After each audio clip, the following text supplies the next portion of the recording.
नमस्ते, I JVN Shifali Bagadia, faculty of physiotherapy and diagnostic, department of radiation technology. हमने previous lecture में हमारे AP positioning पढ़ रहे थे, जिसको हम आज कंटिन्यू करेंगे। तो एपी पोजीशनिंग में अपन ने क्या क्या देखा इन एंटीरियर टू पोस्टीरियर। तो अपन जो देख रहे थे वो थी chest AP, anterior to posterior,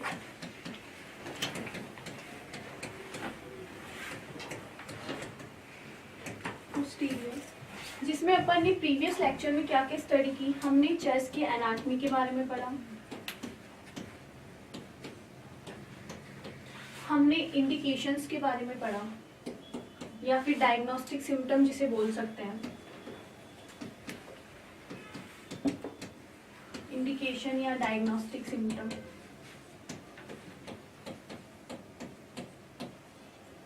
symptoms के बारे में अपन ने इसमें डिस्कस किया था। फिर हमने इसके बारे में पेशेंट प्रिपरेशन एंड पोजीशनिंग के बारे में अपन ने डिस्कस किया था। प्रिपरेशन एंड पोजीशनिंग,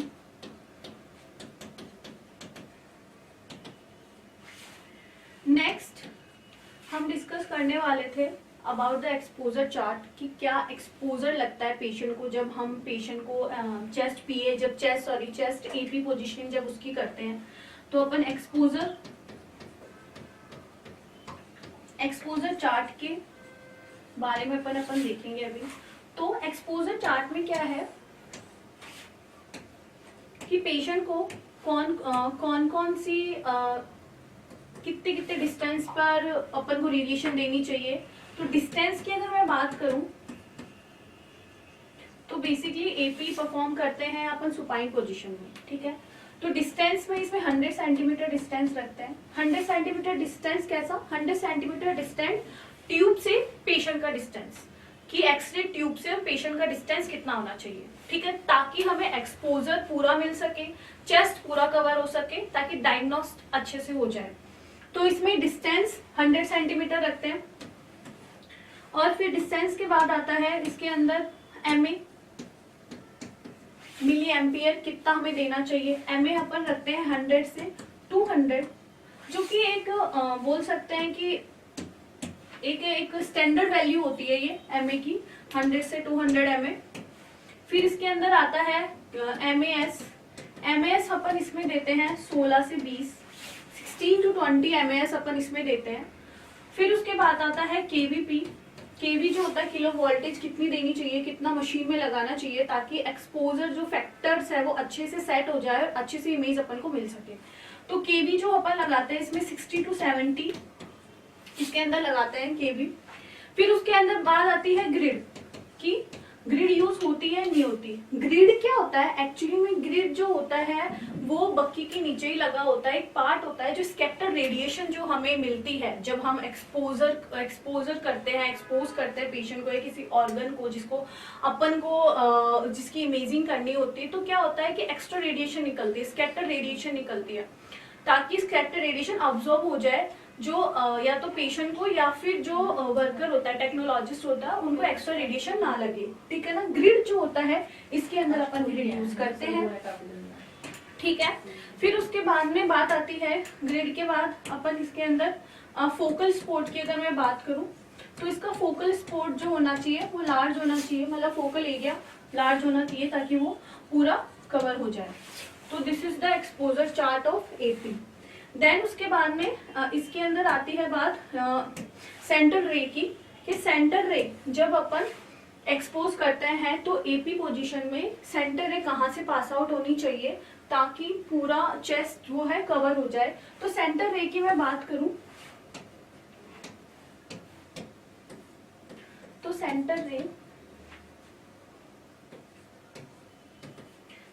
रे जो होती है वो डायरेक्टली होनी चाहिए। सेंटर रे सीआर भी बोल सकती हूँ मैं। सेंटर रे should be pass through vertically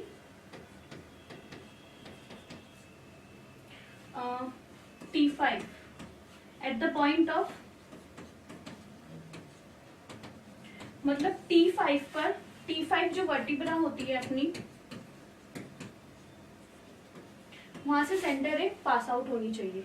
then उसके बाद में बात आती है रेडियोग्राफी अपीयरेंस की। सारी प्रोसेस हो गई, पेशेंट प्रिपरेशन हो गई, डायग्नोस्टिक अपन ने देख लिया। देन उसके बाद अपीयरेंस आता है, जब इमेज निकल कर आती है तो अपीयरेंस में अपन देखते हैं कि क्या क्या अपन को शो हो रहा है, ठीक है। तो फिल्म अपीयरेंस के अंदर बात करेंगे रेडियोग्राफी अपीयरेंस।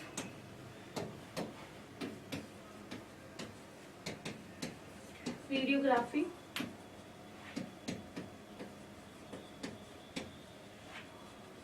रेडियोग्राफी अपीयरेंस के अंदर अपन पहला पॉइंट देखेंगे कि अपन को हार्ट साइज दिखती है, इसमें हार्ट साइज शो होती है कि हार्ट का साइज क्या है क्या नहीं है, वो अपन रेडियोग्राफी अपीयरेंस में अपन को शो होता है। सेकंड, इसके अंदर लंग्स शो होते हैं, लंग्स लोब शो होता है, ठीक है ना। और फीचर्स अपन बोल सकते हैं, लंग्स लोब्स एंड फीचर्स अपन को शो होते हैं। ट्रेकिया, लार्ज ब्रोंकाई, ठीक है ना, ये अपन को शो होती है। Trachea and major bronchi, major bronchi अपन को शो होती है। फिर अपन को इसमें शो होता है प्लूरल, इसके अंदर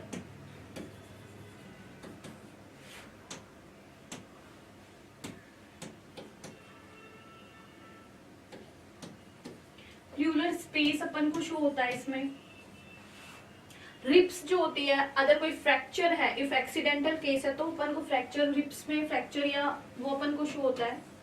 रिप्स अपन को शो होती है इसके अंदर। देन इसके अंदर अपन को ब्रोंकाई है, ट्रेकिया है, रिप्स है, मीडियस स्टर्नम है, ठीक है, मीडियस स्टर्नम भी अपन को शो होता है। तो रेडियोग्राफिक अपीयरेंस में अपन को ये सारी चीजें शो होती है, ठीक है ना। तो ये अपनी बात हुई है चेस्ट एपी की, ठीक है। चेस्ट एपी में अपन ने सारा देखा। इसी से रिलेटेड चेस्ट की पोजीशनिंग है जो अपनी आती है, नेक्स्ट आती है इसके अंदर, वो आता है chest PA, posterior to anterior. एक तो अपन ने पढ़ा है अभी एंटीरियर टू पोस्टीरियर, देन हम अपन देखेंगे पोस्टीरियर टू एंटीरियर। तो पोस्टीरियर टू एंटीरियर की अगर मैं बात करूं तो चेस्ट पीए पोजीशनिंग, प्रीवियस अपन ने क्या डिस्कस किया था प्रीवियसली, वो था चेस्ट एपी पोजीशन। अब अपन डिस्कस करेंगे चेस्ट पीए पोजीशन, जो कि है posterior anterior, posterior to anterior. अब कॉमन चीज में क्या है कि मैंने अपन प्रीवियस लेक्चर में एनाटॉमी बताई थी, एनाटॉमी सेम है इसकी भी, ठीक है। एनाटॉमी की मैं बात करूंगी, ठीक है, एनाटॉमी सेम है। वही इसके अंदर थोरेसिक कैविटी, चेस्ट कैविटी जिसको अपन बोलते हैं, वो अपन को शो होती है इसके अंदर। ये एक सेकेंड लार्ज होलो बॉडी पार्ट होता है, ठीक है ना, सेकेंड लार्जेस्ट होलो बॉडी पार्ट है, ठीक है। और ये सराउंडेड बाय होता है, enclose by the ribs, vertebral column है, स्टर्नम है, ब्रेस्ट बोन है, ठीक है ना। और सेपरेटेड होता है एक सेपरेटेड होता है एब्डोमिनल कैविटी से, ठीक है ना। और इसमें मेम्ब्रेस और एक पार्टीशन होता है जो मैंने लास्ट बताया था डायफ्राम का, जो कि मेम्ब्रेनस एंड मस्कुलर्स बोल सकते हैं अपन। ये अपन ने एनाटॉमी की बात करी थी। फिर अपन इसके अंदर आगे अपन ने सेम एनाटॉमी रहेगी पीए और एपी की, चेस्ट में भी और ये भी।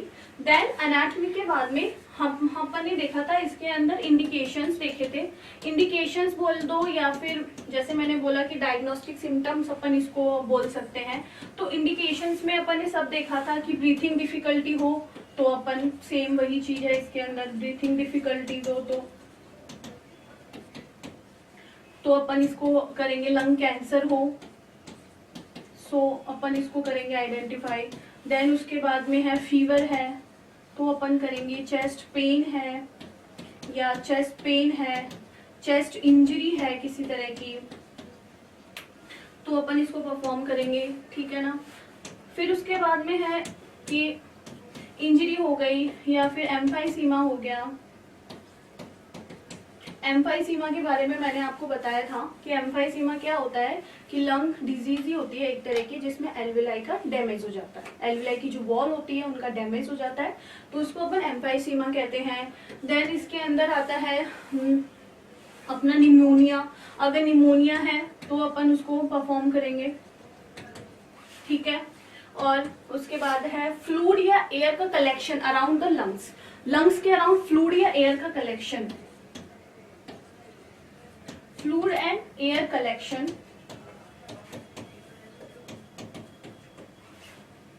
फ्लूइड या air collection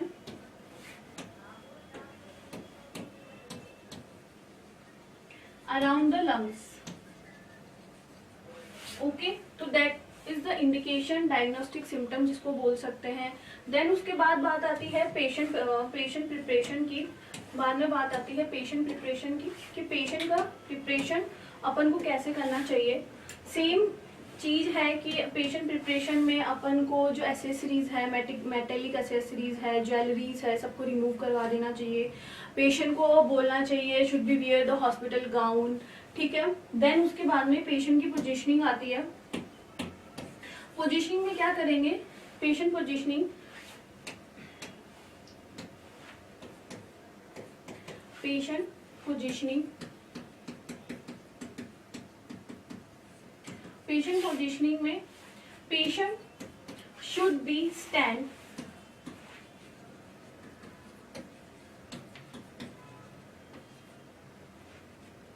facing on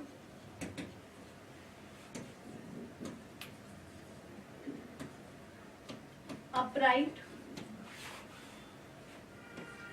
cassette holder. Cassette holder के अपराइट उसको पोजीशनिंग करके, लाइक यहाँ पे अगर कैसेट है तो जैसे यहाँ पर कैसेट है तो मैं कैसेट होल्डर के जैसे सामने पोजीशन करके इस तरह से खड़ी हो जाऊंगी, ठीक है। फिर उसके बाद में आता है कि इसमें है midline of the patient, midline of the patient should be